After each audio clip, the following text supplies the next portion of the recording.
নমস্কার, কেমন আছেন সবাই? অবশ্যই কিন্তু কমেন্ট করে জানাবেন। আমি কিন্তু ভালোই রয়েছি। আর এখন বাজে ৫টা ৪৫। সকাল সকাল উঠে ব্লগটুকু স্টার্ট করেছিলাম। তারপরে ফোনটাতে দেখি চার্জ নেই। চার্জে দিয়েছিলাম। একবারে চলে এলাম ওই ৭টা নাগাদ। ৭টাও পুরোপুরি বাজেনি এখনও, কয়েক মিনিট বাকি। তো এখন আবার একটু চার্জ করে শুরু করছি আবার ব্লগটা। তো এদিকে হচ্ছে আমার শ্বশুরমশাই আর আমার হচ্ছে ভাসুরের মেয়ে এসেছে। তো ওদিকে ঝন্টি-মন্টিকে ঘর থেকে বের করেছি।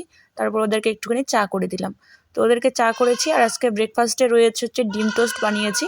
কালকের যে দুটো রুটি বেঁচেছিল সেই রুটিগুলো দিয়েই ডিম দিয়ে করেছিলাম। মানে ডিম টোস্ট না ওরকমই। আর এদিকে রয়েছে চাউমিনটা। কাল তোমাদের দাদাভাই চাউমিন এনেছিল, সেটা আমি খেতে পারিনি। মানে রেখে দিয়েছিলাম। আর এদিকে সমস্ত রকমের সকালের জলখাবারটা তৈরি করে একবারে টেবিলে বসে পড়েছি। আর এদিকে রয়েছে কালকে রাত্রেবেলা ভাতটুকু বেঁচেছিল, সেটুকুই তোমাদের দাদাভাই হচ্ছে ওই গরম করে দিলাম দুটো মাছের পিস দিয়ে, সেটাই খাবে। ও আমাকে বললো সকাল সকাল এখন আর রান্না করতে হবে না, একটু লেটেই করো। আর যেহেতু পাশে কাজ করছে দুপুরে খেতে আসবে। তো তারপরে এদিকে মাম্মামকে আমি ব্ল্যাঙ্কেটটা একদম ঘিরে বিছানার মধ্যে শুয়ে দিলাম। কারণ হচ্ছে ও মাঝে মাঝে একটুখানি ডিগবাজি খায় নিজে নিজেই। তো এই কারণে। আর কুয়াশা দেখো কতটা কুয়াশা রয়েছে, অসাধারণ কিন্তু কুয়াশা হচ্ছে এখন প্রত্যেক দিন। তো তারপর এদিকে চলে এলাম দুপুরে একদম রান্নাটা বসাতে। ভাতটা আজকে মানে ভাত শাক সবজি যা আছে আজকে চুলে রান্না করব ভেবেছিলাম, মানে উনুনে রান্না করব।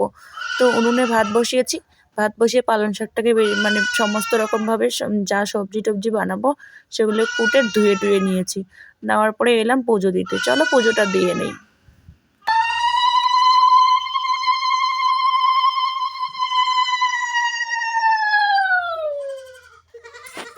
সকালবেলা উঠে যদি চান করে পুজোটা দেওয়া হয়, মনেও অনেক শান্তি লাগে আর শরীরও হালকা হয়ে যায়, আর দিনটাও সত্যি খুব ভালো কাটে। তো তোমরা প্রত্যেক দিন সকালবেলা উঠেই পুজো দিতে কে কে ভালোবাসো অবশ্যই কিন্তু কমেন্ট করে জানাবে। তো এদিকে দেখো আমার হাজারও কিন্তু ফুলের গাছ রয়েছে, যেগুলোকে আমি এখন আর যত্ন আদি কিছু করছি না। তারপরে তোমাদের দাদাভাই খেয়েছে, আমাদের সকালের জলখাবারটা হয়ে গেছে, সেগুলো এখন পরিষ্কার করছি, যদিও আমি এখনও জলখাবার খাইনি। তো তারপরে এদিকে আমি চান করেছিলাম, এখনও কোনো কাপড় টাপড় ওগুলোকে মেলে দেওয়া হয়নি, কারণ রৌদ্র নেই তো কী করব। এদিকে ঠান্ডা ঠান্ডা কুয়াশা ভাবেই কাপড়গুলোকে একটুখানি মেলে দেবো, যদি এরকম করে শুকায়। আর কি সুতি কাপড় শুকিয়ে যাওয়া চান্সও রয়েছে। আর যেহেতু কমফোর্ট দেবো, ভিজা ভাবটার গন্ধও ছড়াবে না, তো এর কোনো ভয় নেই। তো চলো কাপড়টা ধুয়ে নেই। কাপড়টা ধুতে ধুতে এদিকে দেখলাম যে আমার ভাসুরের ছেলে আসছে, কাকি কাকি বলে ডাকতে ডাকতে। তো কালকে ওই বাড়ির ভাইকে হচ্ছে আমি বলেছিলাম একটা জর্দার কৌটা আনতে আর ব্লেড আনতে, তো সেটাই এনেছে। তো সেটাই আমি বললাম যে ঘরে গিয়ে রেখে দাও, কারণ হচ্ছে তোমাদের দাদাভাই আমাকে সব কিছু এনে দেবে, কিন্তু পান সুপারি জর্দা, পান সুপারিটাও মাঝে মধ্যে এনে দেয় অনেক বলার পরে, কিন্তু জর্দা কখনো এনে দেবে না আর খেতেও দেয় না। তো সেই কারণে আমি পাশের বাড়ি একে ওকে বলি কিন্তু মানে আনিয়ে নেই আর কি। আর ও জানলে পরে আমাকে প্রচুর ধাওয়া দেয়, কারণ ও জর্দা খেতে দেবে না। এদিকে আমার রান্নাটা কমপ্লিট হয়ে গেছে, ভেবেছিলাম মানে ওই পালং শাকটা উনুনে রান্না করব, কিন্তু দেখলাম যে দুটো যদি এদিকে একটা চুলে বসাই ওদিকে যদি গ্যাসে রান্না করি তাড়াতাড়ি হবে, এই কারণে তাড়াতাড়ি করে করলাম। তো এদিকে দেখো এবার কাণ্ড কারখানা।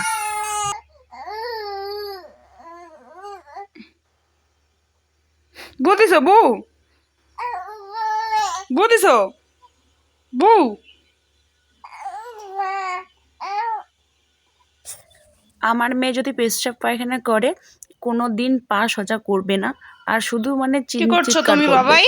মানে কি বলবে তার কোনো ঠিক নেই। তো কি ওকে করছো? পরিষ্কার করে দিয়ে আবার শুয়ে দিলাম। ভাত এভাবে যদি খাচ্ছো? ব্ল্যাঙ্কেট আর বালিশ না দেই তাহলে ও দাঁড়াও, এমন আগিয়ে কাপড়টা চলে দিয়ে যাবে, মেলে এগোতে দিয়ে আসি এগোতে মা। একদম টিনের ওদিকে চলে যায়। এই কারণে ওকে আমি শুয়ে দিয়ে চারিদিকে এরকম করে মুড়িয়ে দিই। দেওয়ার পরে চলে এলাম আজকে কাপড়গুলোকে মেলে দিতে। কি করব বলুন, বাচ্চা কাচ্চা নিয়ে আর কত কিছু সামলানো, মানে নিজেই সামলাবো। মানে মাঝে মাঝে আমার এমন হয় সব কিছু মনে করছে যে সব কিছু রেখে দিয়ে চুপচাপ করে শুয়ে থাকি, এরকম। আগে আমার যা দিন গেছিল না, সেগুলো আমি প্রত্যেকটা ব্লগে একটু একটু করে মানে বলার চেষ্টা করব, তোমাদের সঙ্গে শেয়ার করার চেষ্টা করব। আর এদিকে দেখো এই যে শাড়িটা মেলে দিলাম, এই শাড়িটা সত্যি কিন্তু আমার খুব প্রিয় একটা শাড়ি। কাপড়টা এতটাই সফট আর সত্যি কাপড়টা এতটাই লম্বা, যেটা আমার পরতে খুব আরাম লাগে। বাকি কাপড়গুলো যদিও সেরকম ওই 12 হাত, তো তবুও আর কি হয় না আমার। কাপড় মেলিয়ে দিয়ে এসে দেখি, এদিকে দেখি আমার মেয়েটা একা একা ঘুমিয়ে পড়েছে। সত্যি কথা বলতে আমার লক্ষ্মী মেয়েটা না কান্নাকাটি করে না কোনো কিছু, যদি প্রচণ্ড খিদে পায় তবেই কান্নাকাটি করে, সারাদিন শুয়ে দিলে শুয়েই থাকে।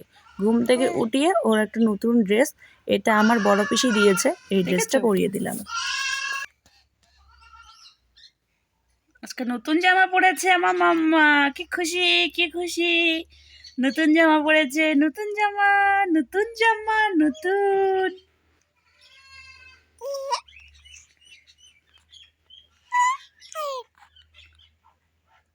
আর আমার মেয়ে নতুন জামাটা পরে কতটা খুশি সে তো তোমরা দেখলে।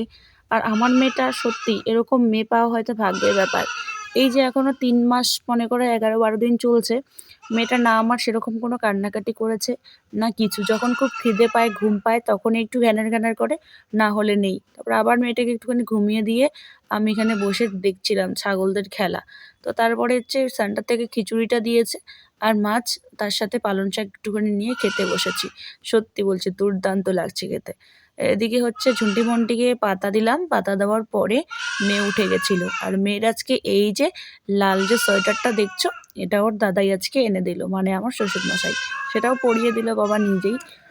আর এদিকে আমরা গেলাম গরু ঢুকাতে, মা আর মেয়ে মিলে। তারপরে গরু টরু ঢুকিয়ে এসে মেয়ে ঘুমিয়ে পড়েছে, মেয়েকে শুয়ে দিয়ে দিচ্ছি মশারিটা।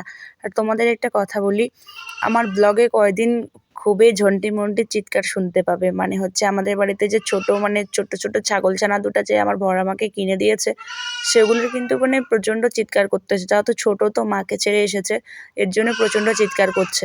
কয়েকদিন থাকলে হয়তো অভ্যাস হয়ে যাবে, তোমরা একটুখানি ম্যানেজ করে নিও। কারণ ওদের প্রচণ্ড কান্নাকাটি করছে রাত দিন। খাবার দিচ্ছি, খাচ্ছে, আবার চিৎকার চেঁচামেচি করছে। এতে আমি কি বলতে পারি বলো? আমি ভয়েসটাও ঠিকভাবে ওদের জন্য দিতে পারছি না। তো তোমরা একটুখানি ম্যানেজ করে নিও। আর আমার মেয়ে পরানো মানে বাড়িতে পরার এত ড্রেস দেখো, মানে পুরোপুরি একবারে ঝুড়িটা ভর্তি, বিছানায় রয়েছে, আবার তো সুটকেসেও রয়েছে। তো এই দেখো অনেক অনেক ড্রেস ওর কাছে হয় না। ভাবছিলাম যদি কারো বাচ্চা কাচ্চা যদি সেরকম থাকে দিয়ে দেবো। কারণ হচ্ছে পড়তে পারবে। আর এগুলো তো বেকার নষ্ট হয়ে যাবে, বেকার শুধু পড়ে থাকবে ঝুড়িতে। এগুলো রেখে আর লাভ কি? পরেরটা পরে দেখা যাবে, তাই না? তো বেলা কিন্তু গড়িয়েই গেল, তোমার দাদাভাই এখনো বাড়ি আসেনি। আর এদিকে দেখো মাম্মাম এই ঘুম হচ্ছে, এই ঘুম থেকে উঠছে। তবে শুয়ে দিলে শুয়েই থাকে, পাশে একজন মানুষ থাকলে ও শুয়েই থাকবে। যখন শুয়ে থাকতে থাকতে ওর মানে ইচ্ছে করে না আর, তখন কান্নাকাটি করে, একটুখানি কোলে নিলেই হয়ে যায়। তো এদিকে হচ্ছে তোমাদের দাদাভাইয়ের জন্য আমার প্রত্যেক দিনের রুটিন হচ্ছে, তোমাদের দাদাভাই কাজ থেকে আসার আগে আমাকে ১ বালতি গরম জল করে রাখতে হয়। তো সেটাই এখন করছি। সন্ধ্যাটা দিয়ে মানে দিতে গেছিলাম, তোমাদের সঙ্গে শেয়ার করা হয়নি, ফোনটা ঘরেই ছিল। তারপরে হচ্ছে এসেছিলাম রান্নাঘরে, সন্ধ্যা দিয়ে রান্নাঘরে মানে ১ কাপ চা বানিয়ে নিয়েছি। নেওয়ার পরে ওই দুধটাকে গরম করতে বসিয়েছি। কিন্তু আমি এঘর-ওঘর করতে করতে না ভুলেই গেছিলাম। তো যাই হোক, গ্যাস ট্যাস অফ করে রান্নাঘরে তালা দিলাম। এখন তো আমাদের দাদাভাইয়ের জন্য গরম জল করার পালা। এদিকে আমার মেয়ে আর শুয়ে থাকছে না, ঘ্যানার ঘ্যানার শুরু করলো। ওকে এবার নিলাম, সারাদিন মেয়েটা আমার শুয়েই থাকে বেশিরভাগটাই। তো এখন মেয়েটাকে কোলে নিয়েই গরম জল ঢালাঢালি করছি, আবার কেটলি করে ইলেকট্রিক কেটলি করে দিচ্ছি। তাহলে তোমরা একটা জিনিস ভাবো বন্ধুরা, এমনটা কিন্তু নয় যে আমি লোক দেখানো এগুলো কাজ করছি বা তোমাদেরকে দেখানোর জন্য করছি। সত্যি সত্যি কিন্তু আমার বাড়িতে কেউ নেই, তোমাদের দাদাভাই আর আমি। কত রিস্ক হয় এগুলো তোমরাই বলো তো। তো যাই হোক, আজকের মতো ভিডিওটা এখানেই শেষ করছি। আর ভিডিওটা তোমাদের কেমন লাগলো অবশ্যই কমেন্ট করে জানাবে। যদি আমার ভিডিও তোমাদের ভালো লাগে লাইক একটা আর কমেন্ট করে অবশ্যই পাশে থাকবেন। তোমাদের একটা সুন্দর কমেন্ট, একটা লাইকের কিন্তু আমাদেরকে নতুন নতুন ভিডিও করার উৎসাহ দেয়। তো এইটুকু তো তোমরা আমাদের জন্য করতেই পারো, তাই না? তো চলো, টাটা, দেখা হচ্ছে নতুন কোনো ব্লগের নতুন কোনো ভিডিওতে।